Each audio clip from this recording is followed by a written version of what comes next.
Anniversaries are a popular thing to do in the modern gaming industry and in any industry. Celebrating is awesome and everyone loves that. It's a great way to grow your video game franchise and to bake on nostalgia. Sure, some companies do ignore anniversaries, and I'm so annoyed that Nintendo didn't even mention Star Fox 2's 6th anniversary back in 2023.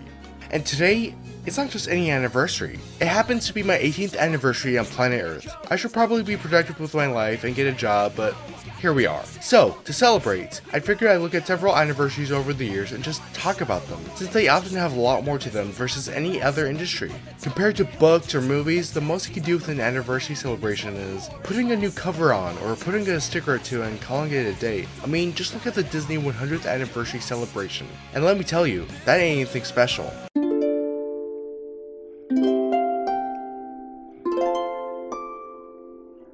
2011 was a really interesting year. Osama bin Laden was killed, Rise of the Planet of the Apes was released in movie theaters, and a brand new mainline Zelda game, Skyward Sword, came out on the Nintendo Wii. Skyward Sword was the Zelda game for the Wii, built from the ground up and aimed to be a celebration of the franchise, and also it just happened to be unbearable to play. Since this game is supposed to be an anniversary title, they decided to change up the formula a little. Skyward Sword aims to be the origin story of fucking everything, from the Master Sword, Hyrule, Ganondorf, to even why I'm so depressed. Since Skyward Sword aims to explain all that, it's set at the beginning of the Zelda timeline, and I like that. The vibe here is so unlike any other Zelda game and is simply fantastic. It's so unlike any other Zelda game at the time and excels at so many things because this game was made with the timeline in mind, which before wasn't really the case. Like sure, Ocarina of Time is a prequel to A Link to the Past, but most people won't notice. And the story for Skyward Sword was given a huge focus, which has never been the case for most games beforehand, other than maybe Majora's Mask, but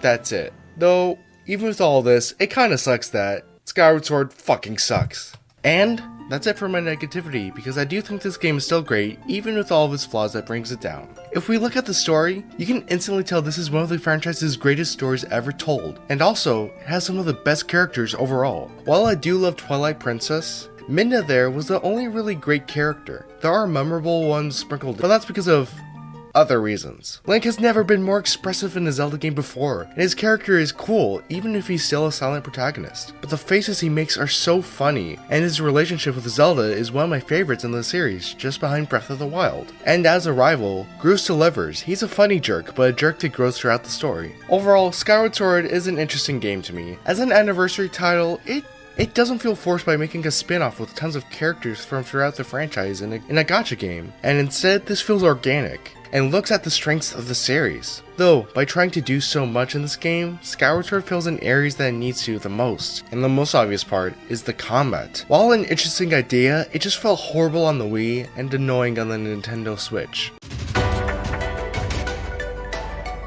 Fire Emblem Engage is Fire Emblem's most recent mainline entry in the series, and released on January 20th, 2023 for the Nintendo Switch, and it's a pretty good game. It's also interesting for the funniest and for the worst reasons. So let's see why it's so controversial. It's too anime, okay, had a bland story, some of the best games in the franchise don't really have a great story, and someone thought that Veil was sexualized because she had chains on her feet. The Fire Emblem franchise is no stranger to crossovers, and actually, a large amount of them, weirdly enough. The first one was Tokyo Mirage Sessions, a rather weird crossover with the Shin Megami Tensei series that focuses on idols. I dropped it and sold it after the first dungeon because I was just not really interested. The second and the most popular crossover by far is Fire Emblem Heroes, and it's popular because it's a fucking gacha. I've also played this, and I just can't get into it. I'm just not really a big fan of mobile gaming at all, and even more with gachas. The gameplay is also too simple, but also weirdly enough,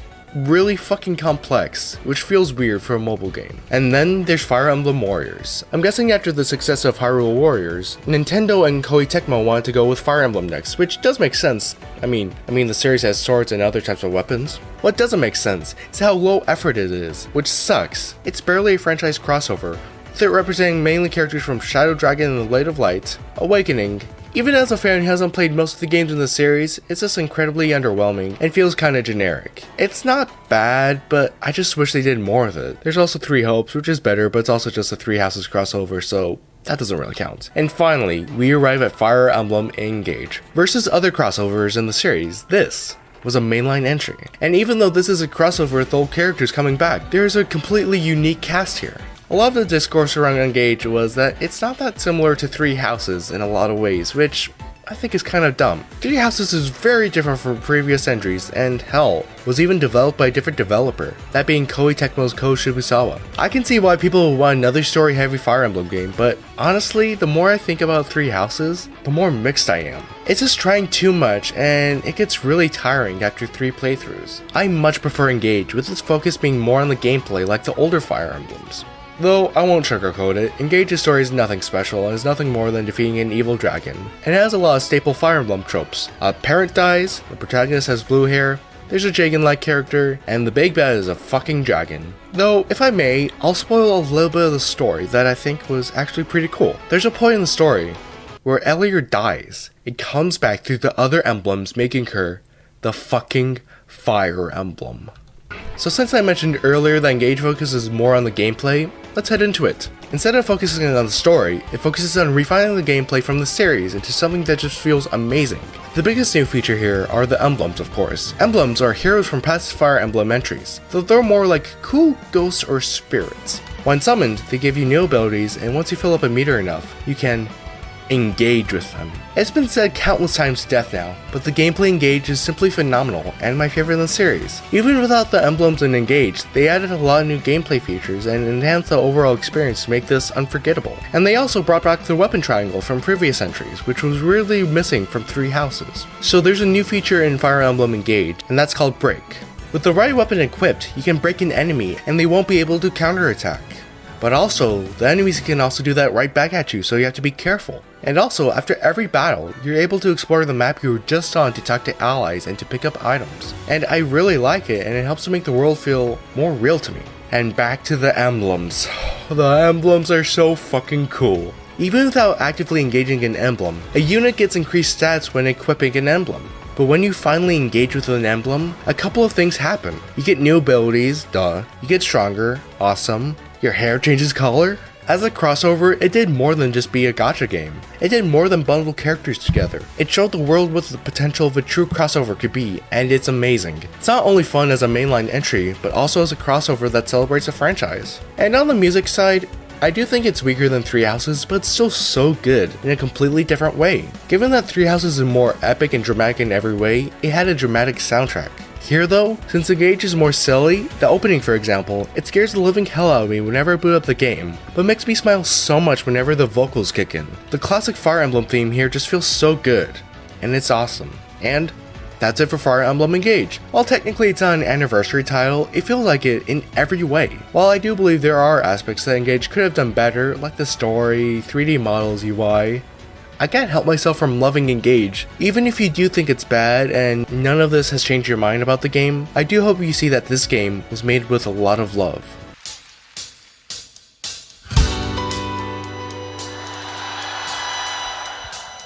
Up next is the Persona series 25th anniversary, and oh boy, was it an anniversary. So let's see what Alice did to celebrate their biggest franchise. First, you have rolled up ice cream, okay, acrylic stands, nice I guess, and also no new games. By far, this was the most baffling anniversary I've ever seen. It's not bad, but it's also just not good. Persona 3 Portable got remastered for current gen consoles, and that was the most important thing to come out of the event. You have to remember that this was an enhanced port in quotation marks. This was a port that detracted a lot from the original release. And don't forget, if nothing else, at least Persona 3 was finally available on modern platforms. Oh wait, Persona 3 Reload was announced just a few months later. If you're a casual fan of the series, Persona's 25th anniversary is decent. We did get multi-platform ports of Persona 3 through 5, which gave so many people their first access to the Persona franchise ever, but also, Atlus released cups. It's just kind of baffling to see because Persona is Atlus's biggest franchise at this moment, and yet they can't do anything more interesting.